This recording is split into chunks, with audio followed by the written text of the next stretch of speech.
The glow from the bedside lamp cast elongated shadows against the walls, flickering with the movement outside the window.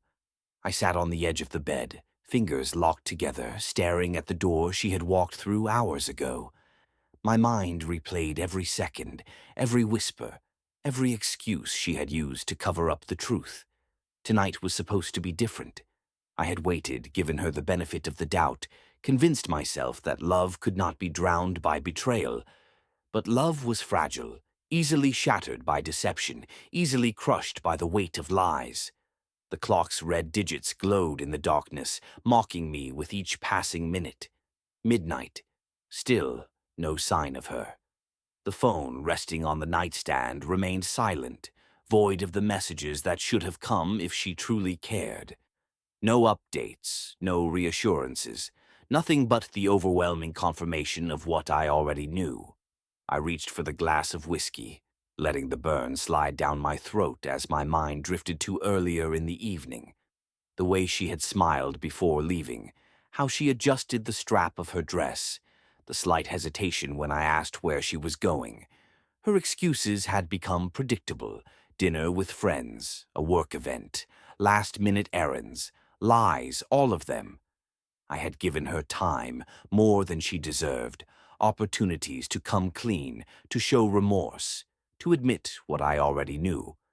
Yet she had clung to the illusion that I was still blind to the truth. The evidence had been stacking up for weeks: the unfamiliar cologne that clung to her skin, the hushed conversations in another room, the late nights that stretched into mornings. I had ignored the warning signs once. Not anymore. Reaching for my phone, I pulled up the tracker I had installed days ago. The blinking dot confirmed her location, a hotel on the other side of town. A familiar bitterness settled in my chest. I had hoped she would make the right choice before it came to this. Tonight would be her last chance. I grabbed my keys, heart pounding, as I stepped into the cold night air. The drive felt longer than it was, each streetlight illuminating memories I no longer wanted to hold on to. Laughter that once filled our home, stolen kisses in the kitchen, promises whispered beneath tangled sheets. All of it had been a lie. By the time I reached the hotel, my hands had tightened into fists. I didn't hesitate as I walked through the glass doors, the receptionist barely sparing me a glance. My mind was already ahead, picturing the scene waiting behind that locked door. Stepping into the elevator, I exhaled slowly, pushing back the rage curling in my gut. The number on the tracker had stopped moving. Room 217. I knocked once. Silence, then movement, soft shuffling, a muffled voice. The handle turned, and there she was, eyes wide, breath caught, skin flushed. Behind her, a shadow moved, his presence undeniable. Her lips parted, but no words came. Because she knew that whatever excuse she had prepared would not be enough. Not this time. A thick silence stretched between us, heavy with everything left unsaid. Her pupils shrank under the harsh hallway light, her mouth working, struggling to form an excuse that wouldn't sound ridiculous. But there were no words to save her now. I stepped forward. She took a step back. Behind her, he adjusted the sheet wrapped around his waist, a smirk playing at his lips, completely unbothered by my presence. Arrogant, unapologetic, as if I was the fool in this situation, as if I didn't belong here. That smirk, it made my blood boil. "You're early," she finally said, voice shaky, barely above a whisper. "Early for what?" I asked, tilting my head. "To catch you." Her fingers curled around the doorframe. "I was going to tell you." I laughed, not because it was funny, but because it was insulting. "Tell me what, exactly?" I asked, stepping inside, forcing her to retreat. "That you've been screwing someone else in a cheap hotel? That you decided our marriage wasn't worth fighting for?" Her lips trembled. The man behind her, lounging like a king in my disaster, finally spoke. "Look, buddy, maybe you should leave." "Buddy," I repeated, turning my glare toward him. You sleep with another man's wife and think you get to call me buddy." He shrugged. Not my fault, she was looking for something better. Her sharp inhale was the only sound that followed. I nodded slowly. "Something better," I echoed, my voice calm, too calm. "So, tell me, are you the upgrade?" The smirk remained. She wouldn't be here if I wasn't. I let his words sink in, let her see the flicker of something dangerous in my eyes. "Then I suppose you deserve each other." Her hand shot out, fingers wrapping around my wrist. "Wait, please, I made a mistake." A mistake? That word, so simple, so empty. She thought she could reduce everything to one word, as if it could erase the weeks of deceit, the nights spent waiting for her to come home, the cold distance between us growing wider with every lie she told. I yanked my hand free. A mistake is forgetting to turn off the stove. A mistake is losing your keys. What you did? That wasn't a mistake. That was a choice. Her eyes glistened, but tears meant nothing now. "You said you loved me," I continued, voice steady, unwavering. "You stood in front of our friends and family and promised forever. But that meant nothing to you, did it?" She shook her head violently. "No, I love you. I swear I do. I was just—" "Just what?" I cut in. "Just bored? Just looking for a thrill?" Her silence was louder than any confession. I exhaled sharply, raking a hand through my hair. I had spent years loving this woman, giving her every ounce of devotion, only to be repaid with betrayal.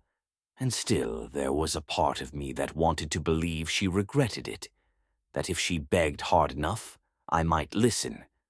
Then I saw him. The way he sat back against the pillows, completely at ease, watching our pain unfold like entertainment. Disgust churned in my gut. This wasn't love, not anymore.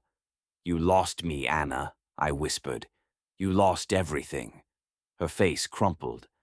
I turned, walking toward the door, leaving her with the wreckage she created. She had one chance to fix this, and she let it slip away. The night air hit me like a slap, sharp and unforgiving.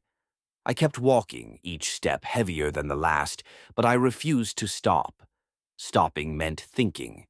Thinking meant feeling. And feeling, that was the last thing I wanted to do. Anna had destroyed everything. Not just our marriage, not just the years we had built together, but the very foundation of trust I had once believed was unbreakable. She had reduced it to dust, carelessly, selfishly, and without hesitation. Yet, even as I strode toward my car, I half expected her to chase after me, to beg, to cry, to throw herself at my feet and plead for forgiveness. She didn't. I reached for the door handle, fingers tightening around the cool metal. My reflection stared back at me through the window, a man who had given too much, only to be left with nothing. I climbed inside, the silence of the car pressing in around me. My mind screamed for an escape. Anything to drown out the images of her with him. The laughter they must have shared, the whispered promises she had no right to make, the way she looked at him, the way she once looked at me.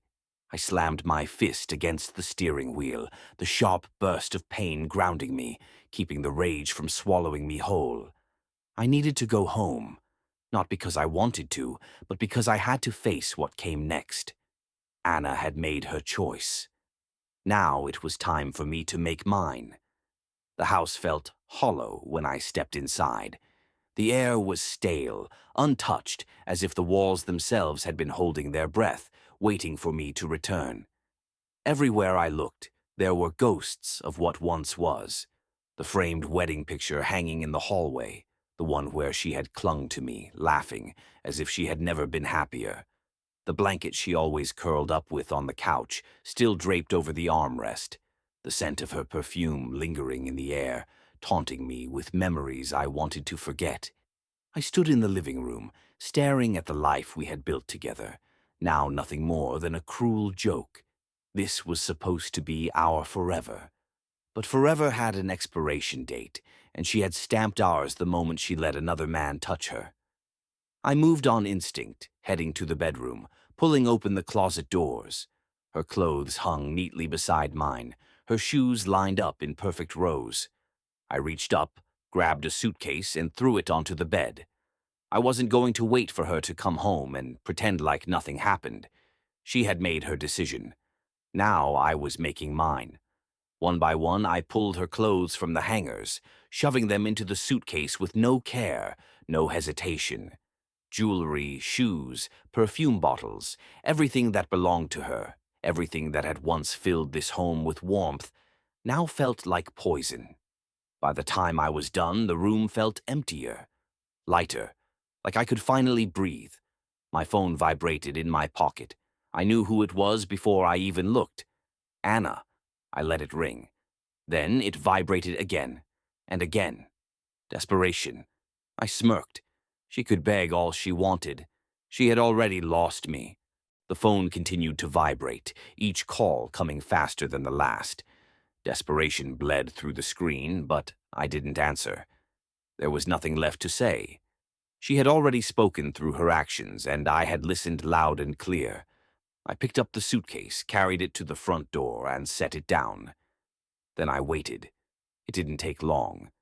The sound of tires screeching into the driveway made my pulse slow, steady, controlled. I stood by the door, calm, collected, ready. A moment later, frantic knocking echoed through the house. "Please, open the door." I took my time, savoring the panic in her voice. She deserved to feel every ounce of fear, every second of regret. Finally, I unlocked it. The second it swung open, Anna stumbled inside, breathless, mascara streaked down her cheeks. Her dress, the same one she had worn for him, was wrinkled, slightly askew, her hair a mess. She had rushed here, probably without thinking, without a plan. "Baby, please," she whispered, reaching for me. "Let's talk." I took a step back, watching as her face crumbled. "Talk," I repeated, arching a brow. "Now you want to talk." Tears welled up, but they meant nothing to me now. "I made a mistake," she whispered, voice breaking. "I swear I didn't mean for it to happen." I laughed, shaking my head. "Didn't mean for it to happen. What exactly? The hotel reservation, the hours you spent lying to me, the way you let another man touch you." She flinched as if I had struck her. "Please," she begged, stepping closer. "I love you. I don't want to lose you." I glanced at the suitcase by her feet. "Funny, you didn't seem to care about losing me when you were in his bed." She grabbed my hand, squeezing it. "I'll do anything. I swear I'll cut him off. I'll make this right. Just don't leave me." For a split second, I saw the woman I had once loved, the woman I had built a life with, the woman I would have done anything for. But that woman was gone. The one standing in front of me was a stranger. I gently pulled my hand away. "You already lost me, Anna." Her face twisted in agony. "No, please." I gestured toward the suitcase. "I packed your things. You can pick up the rest when I'm not here." She shook her head violently. "You don't mean this. You can't." I stepped aside, giving her a clear path to the door. "I do." Tears spilled down her cheeks as she looked between me and the suitcase, realization hitting her all at once. This was real. This was final. "I love you," she choked out one last time. I held her gaze, my expression unreadable. Then, in the coldest voice I had ever used, I delivered the final blow. "I don't love you anymore." Her body shuddered as a sob tore from her throat. She hesitated, waiting, hoping I would take it back. But I didn't. Finally, with trembling hands, she grabbed the suitcase and stepped out into the night. I didn't watch her go. I closed the door, locked it, and never looked back.